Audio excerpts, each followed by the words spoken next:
Hey, welcome again to another session of Beyond the Title, where we speak with exceptional professionals. Joining us today is Lisa Ronson from Coles, Australia. She's the Chief Marketing Officer of this lovely brand. Lisa, welcome. Thank you, Steve. Thanks for having me. It's great having you. It's great having you. Now, tell us, Lisa, what's it been like? Now, I haven't been to Australia in a long time. I'd love to be there, but what's it like in Australia right now? Look, I think we're faring a lot better than the rest of the world. We talk in very small digits of cases per day. I think there were no Knock on cases wood. in Victoria where I currently am today, and I think there were maybe two in Sydney. So, look, as a country, we're managing it pretty well. But I mean, that's the benefit of living on an island, and Yes. in effect. So we've been this year. We've been lucky. We haven't had one death. Um, so whereas last year, and particularly in Victoria, we had a tough time of it, but we Yeah. really got back on top of it. And whilst our vaccination rate maybe isn't as fast as the rest of the world, that may be because there's complacency might be too strong a word, but because it hasn't been as vicious as what it is in some other, nations at the moment. So True. we're very fortunate. No, God bless. I'm happy people are healthy, they're hale, they're hearty, and I pray that that happens for a very, very, very long time to come. Thank you. Okay, so and thank you again for joining us today. I know it's evening time in Australia. It's like the weirdest thing, right? Sitting in Hungary, I realize right now it's summertime here, but you are in the middle of your winter, correct? We are, and where I am, where we were talking about before, because I'm in regional Victoria, it can get pretty cold out here. It doesn't snow, so it's probably not as cold as where you are and where it gets in winter, but it still gets pretty fresh. We had a fog this morning, and there's Wow. we sometimes get a little bit of ice on the ground, but not a lot of snow out here. That's a good thing. Nice cool breeze. But then whenever you do get a snow, there's a lot of snow day, right? Uh, how is it going with, in terms of work right now? I know everyone's been able to open up shops, been able to go out there. Is that something that you've also been, able to take advantage of, being able to travel within Australia? Mostly. So our how it works here is our states, different states, and we've got 8 states and territories. They all determine when their borders are open and closed. It's not a federal, national Yes. matter, which is interesting. So different states have different levels of how conservative they are. Some shut their borders straight away as soon as there's a case in a state.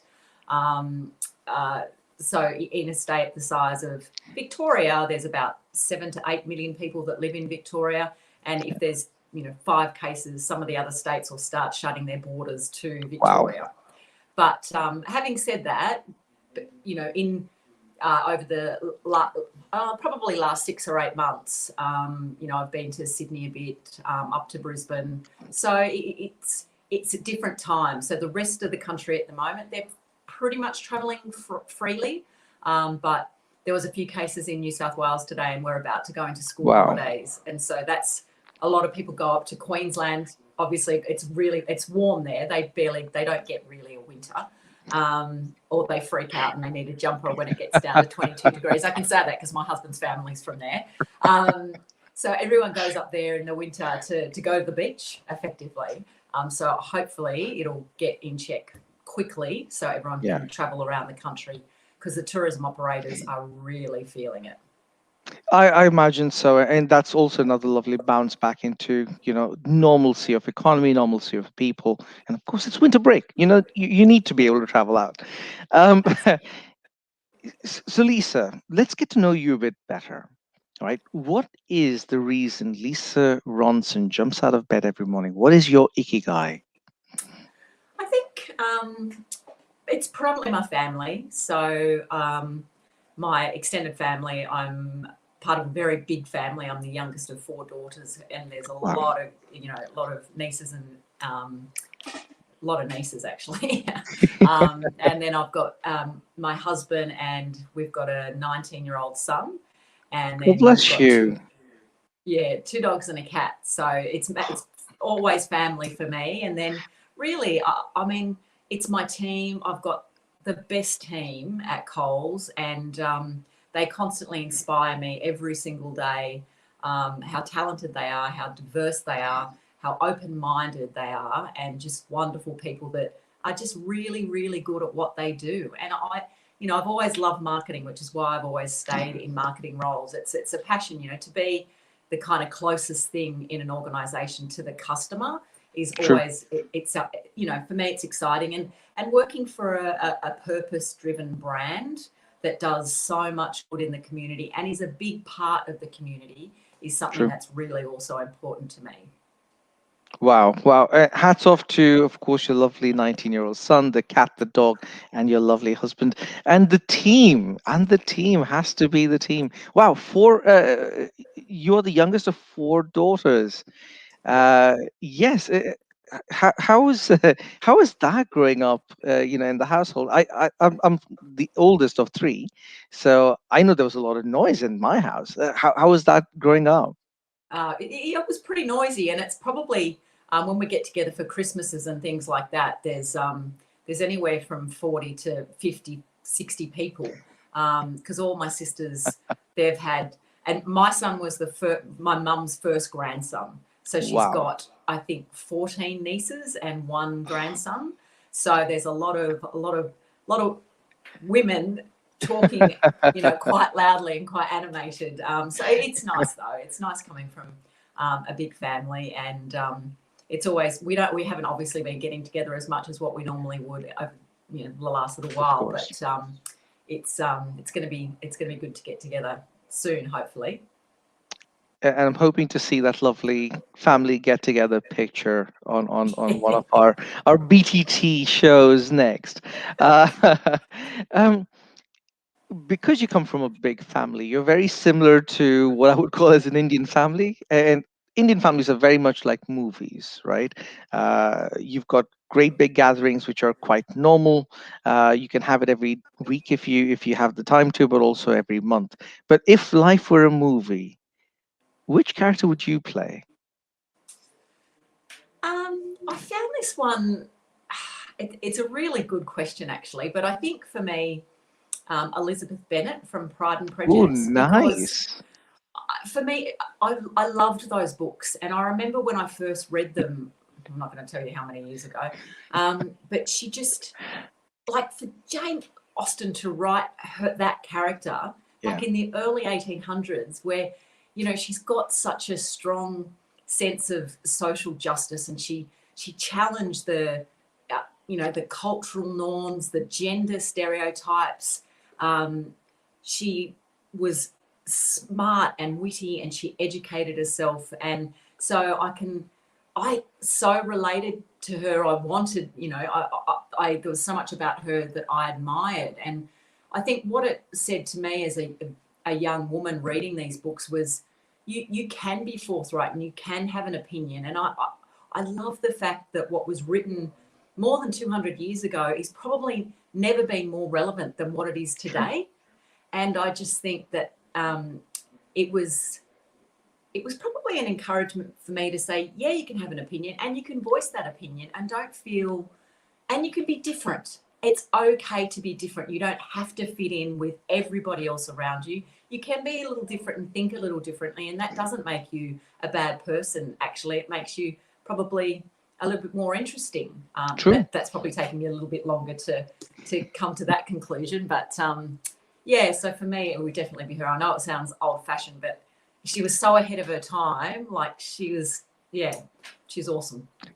See, I think a lot of things we take for granted now are the freedom to do a number of things. Yes, I know there are still challenges across the globe. You can still say there are a lot of discriminatory ideas and thoughts, and sometimes they even get passed through bills. But I think we are lucky right now to be where we are, and it's because of writers like Jane Austen. It's, because of the suffragette movement. It's because of a number of amazing people who have made things happen for us, and it's taken some time. But I knock on wood when I say this.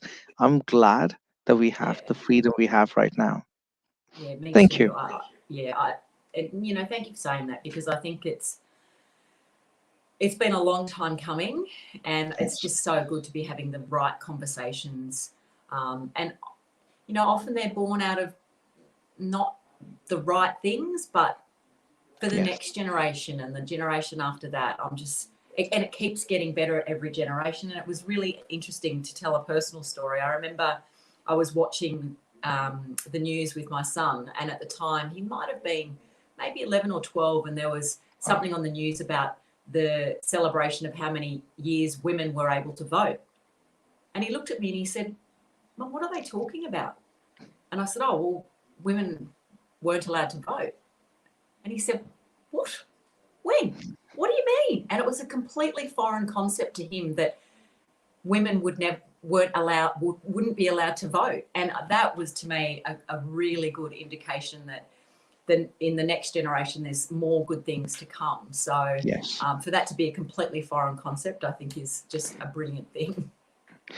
Exactly, exactly. And I do enjoy the idea that, you know, uh, content publishers like Netflix, HBO, or others who are creating a lot more understanding of where we got from and what it Yes, took for some of the people to get yes, there.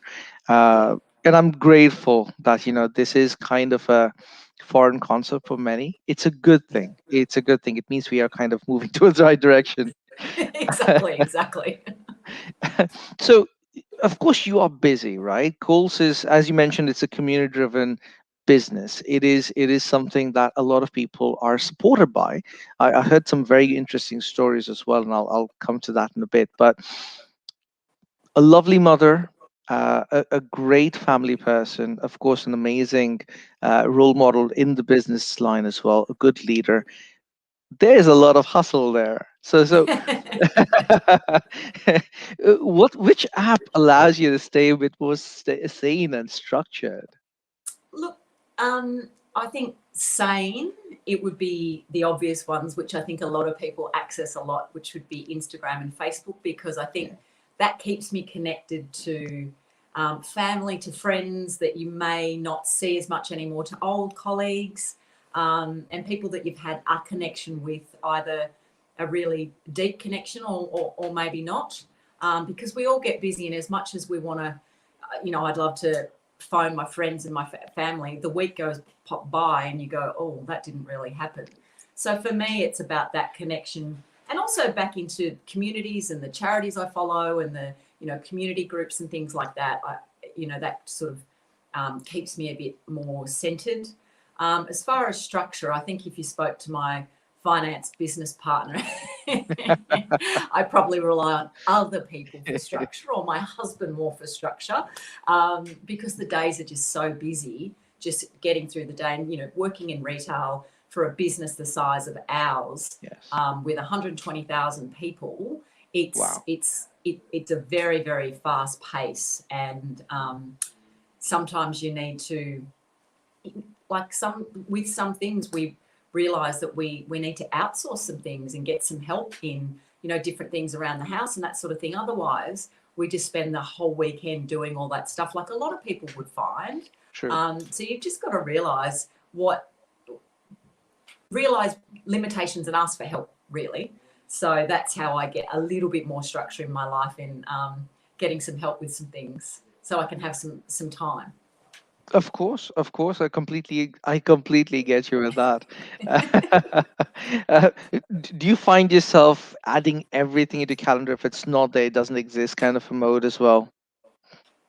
Pretty much. And it's not an app, but my EA, Emma, who you met before, Yes. she's wonderful. She knows my personality. She knows when and how to communicate. And when I'm bowling sort of into the day, she's like, "Remember this, remember that. You've got to do this," and she puts things into my calendar, so that which is really, really helpful.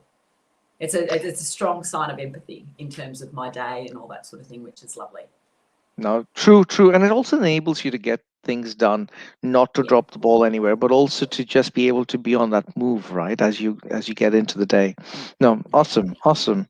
Um, Now, of course, the last year was not easy for any of us, right? A lot of mental stress built on a number of different factors. Mental health was, something that a lot of companies started identifying as a key cause of worry, and they started addressing it with their staff, with their colleagues. A lot of the leaders have been talking and making taking steps actually to ensure the team is engaging openly. So, how does it go in your team right now? Well, again, very, very fortunate to work at a business like Coles that does take mental health and has taken mental health very, very seriously for a period of time. And we've got a wonderful champion in the business in my colleague David Brewster, who's our Chief Legal and Safety Officer. And Wow.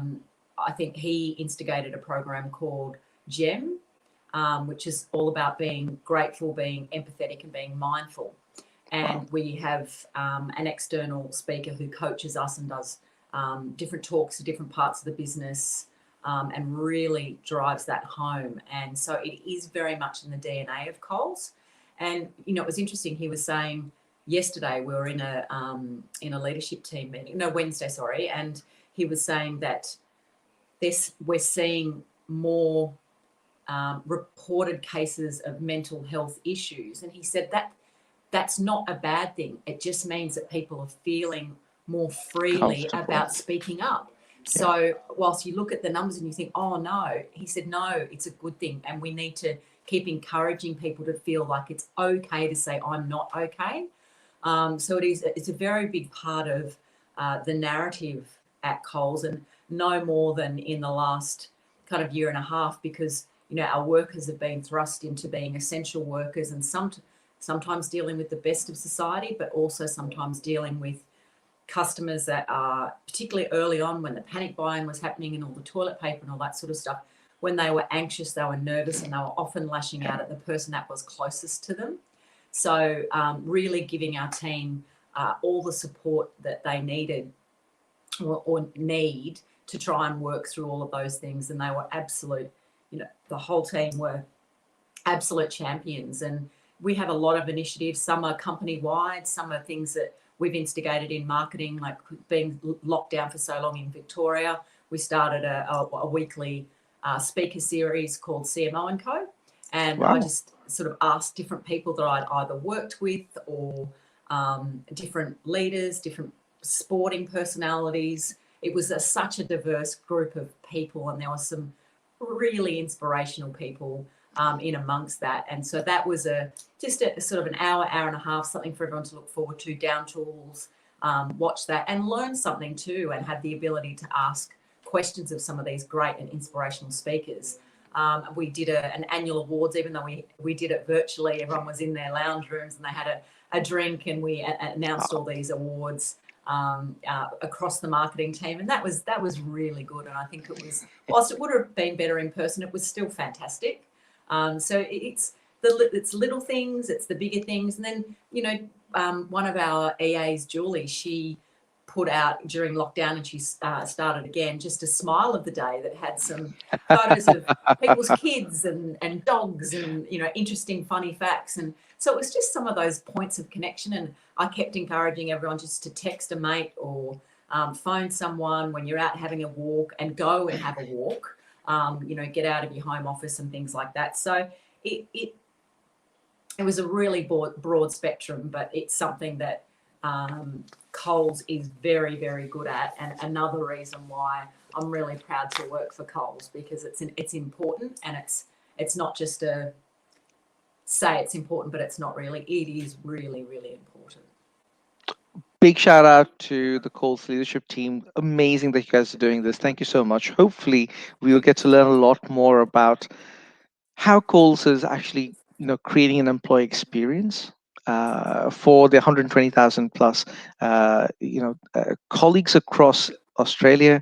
A huge shout out to David Brewster and the GEMS program, and of course, I forget Julie created the Smile of the Day Correct. program you mentioned?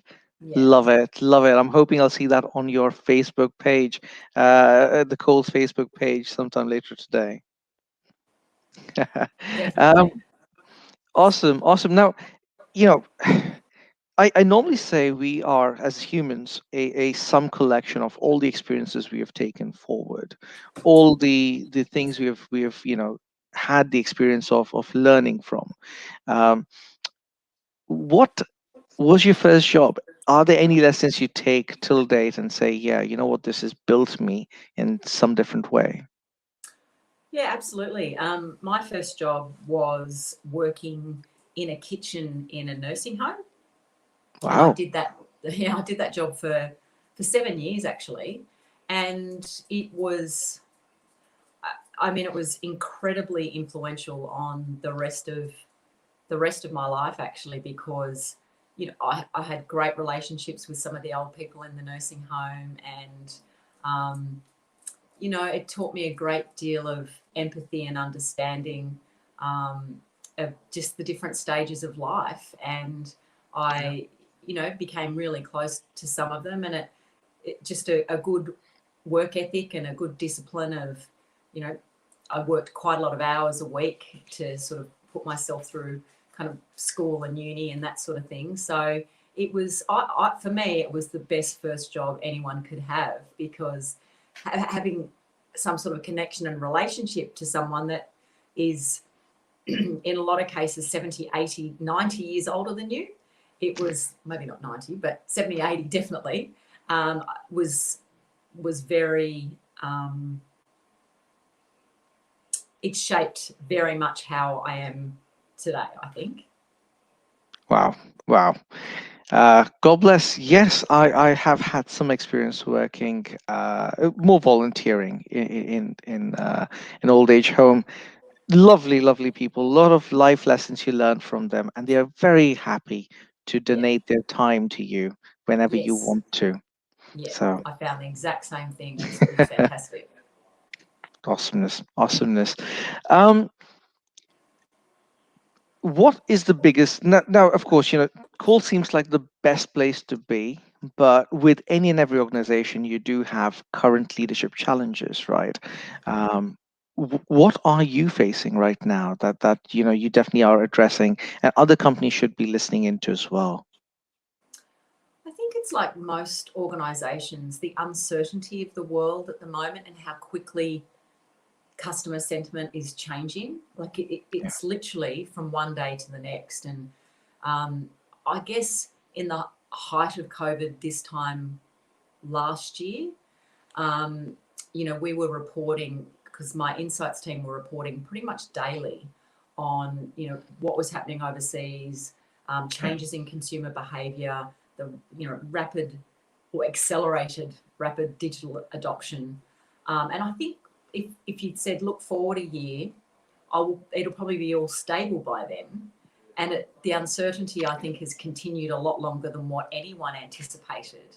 So Yeah. with that, it's again going back to the mental health issue and making sure that we're looking after our team members as best that we can, and also obviously our customers. How are they changing, and how are we adapting to that change? In the course of the last 6 to 8 months, we stopped walking our paper catalogue, stopped putting it in people's letterboxes, and we're the first retailer in Australia to do that.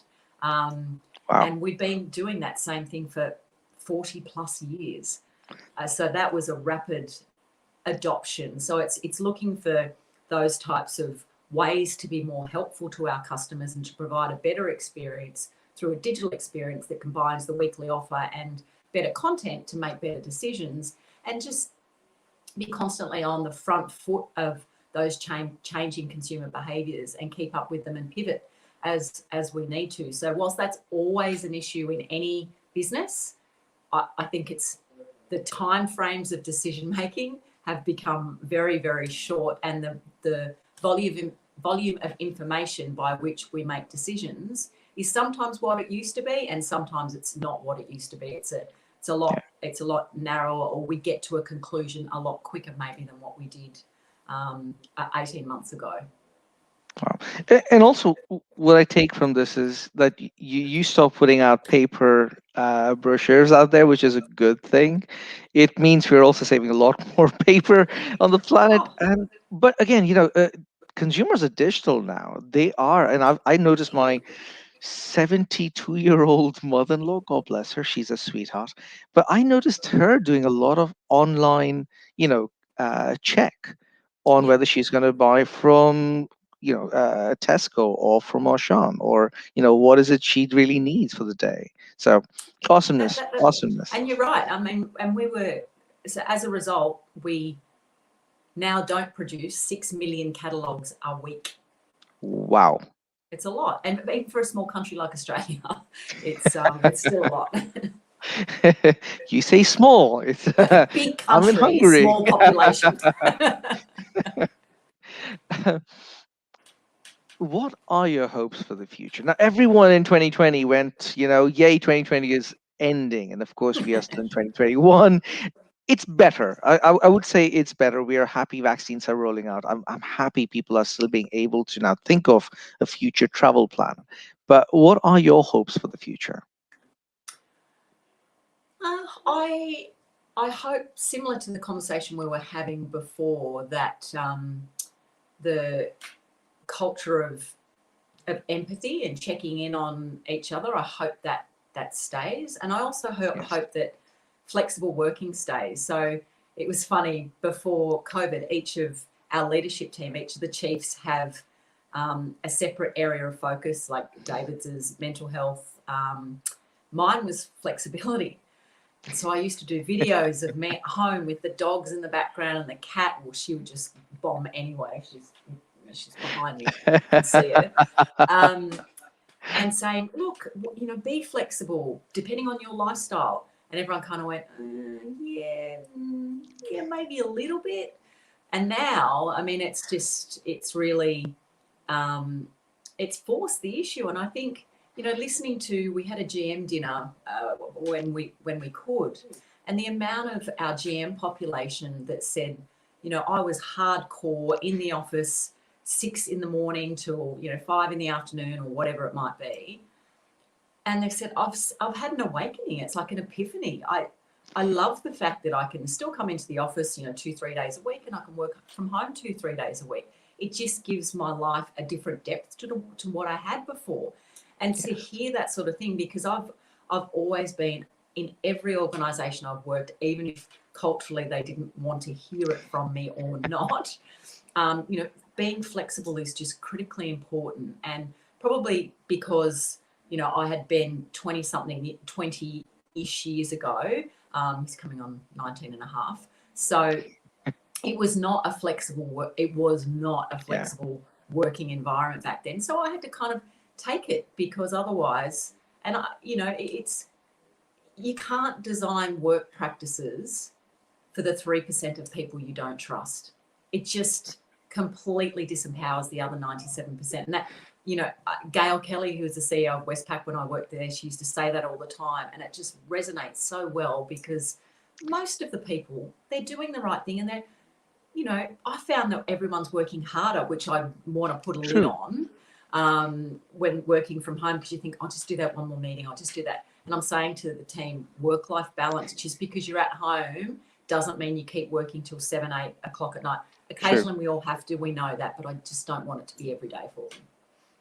Yeah, I had a very interesting conversation with Kirat Kara from Lenovo a couple of weeks ago, actually, on BTT, and we were talking about the exact same issue. And he said, what the lockdown has forced is people are now showing a lot more ownership, and they always were. It's not that they weren't, but now they feel a lot more onus of what they're doing, right? And it has enabled the team to be a lot more independent, a lot more flexible with a number of things, which I'm hoping will continue to go as we go. And thank you so much for sharing that. Last question, Lisa, for you before I let you go. What is that one unique fact or interesting fact about Lisa we haven't heard of yet? Um, a lot of people, again, my finance business partner finds this hard to believe, but I started my university degree as an accounting major. And then because you kind of do the core 10 subjects in the first year, and I loved the marketing and I loved the psychology. What I liked about the finance subjects is you got to an answer, but I think what I loved even more was working in the grey, getting the data points to make a recommendation and to look at how in a marketing sense you can use the right data to drive business Correct. growth. And so that sort of more behavioral economics, psychology stuff is what really drives me in terms of how people think. So probably quite far Wow. away from my accounting major. I'm happy you moved away from accounting, and I'm happy you joined marketing, because now I can get this. I have the chance to speak to you and get to know Lisa Ronson, the CMO of Calls, and of course Lisa Ronson, the amazing leader plus family person. Thank you so much, Lisa, for joining us. Thank you, Steve. It's been a lovely spending time with you. So thank you very much. Hey guys, if you want to catch Lisa at Reshape, join us at reshapesummit.com. You will hear a lot more of what Lisa's been doing at Coles. And of course, we'll be going through a number of different sessions. Now, thank you so much for joining us. We are on every Thursday, 5 p.m. SGT, 10 a.m. CET. Till then, stay safe, stay healthy, and connect with us. Cheers.